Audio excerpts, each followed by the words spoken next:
well, talking about AI advancing, one of these giants is Google, and the Google CEO Sundar Pichai is out there and very vocally advocating for Google to maybe finally get into the game. And I mean, clearly they've been in the game, but they've been sort of a also ran. It's somewhat. I mean, we've been talking about Gemini here and there, but it's sort of fascinating for Google being as important as they've been for the last 20 years. Um, how much of a sort of a side note they have been in this battle, particularly because it's not like they've been absent. It's not like they've been not playing, but it's just been really really difficult for them to get traction. Which again, you sit here and say, how does a company this large, this influential, with this big of a loudspeaker have that trouble? But they are having it, and so they've set a goal to hit 500 million users by the end of this year. Not no long term there. Um, and it's been met largely with a shrug in the industry so far. So I'm curious what your take on it was, and if you think that this is, can they do it, and if so, why or why not?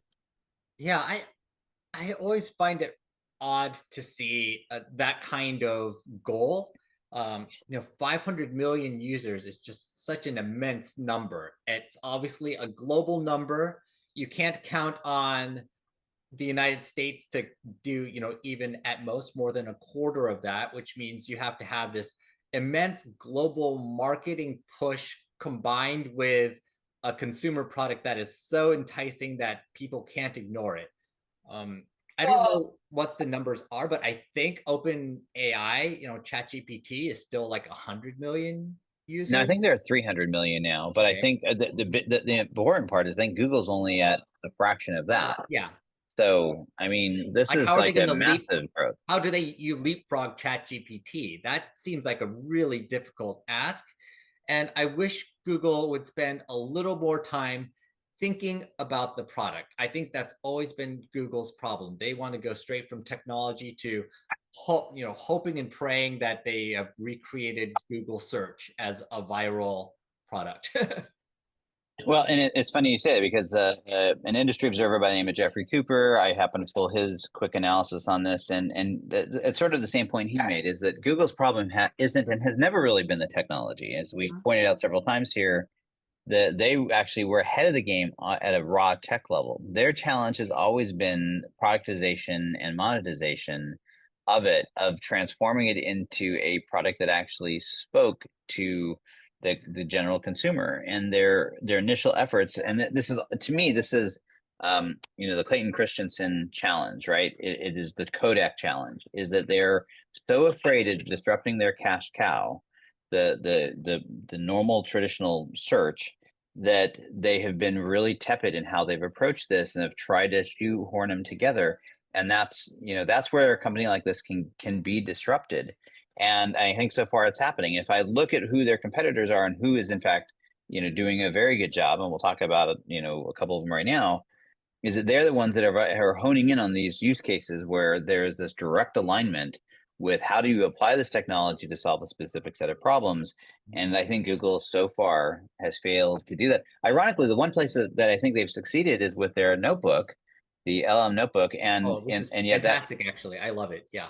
and it got lots of press, but it's the one thing that it's not a product. It's just this Right. like kind of experimental thing. So I mean, this has been their challenge. Yeah, and I Google still doesn't have the user experience team that Microsoft has had for such a long time. And I think probably Google needs a few more what I'd call average Joes working there. Like if you're a forklift operator or if you're a carpenter, how do you use Google AI? Like that's like where would you even start? And I think Google literally needs to answer that question to get to the 500 million users they're talking about. If I am a school teacher, well, maybe not the best example since you're going to be checking papers and stuff, but if you have a normal human job that is not one of the 5% of computer geeks out there, how do you use this stuff? The Google's Yeah. is not good at answering that question yet.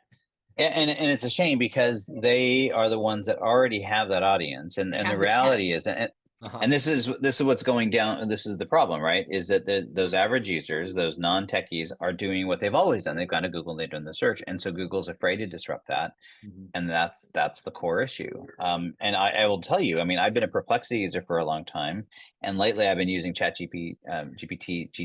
I never get GPT's search function, Mhm. and I think it's spectacular. And I mean, this is going to be a continuing rising threat that they've got to sort of get their head around. And part of that is, I think, structural.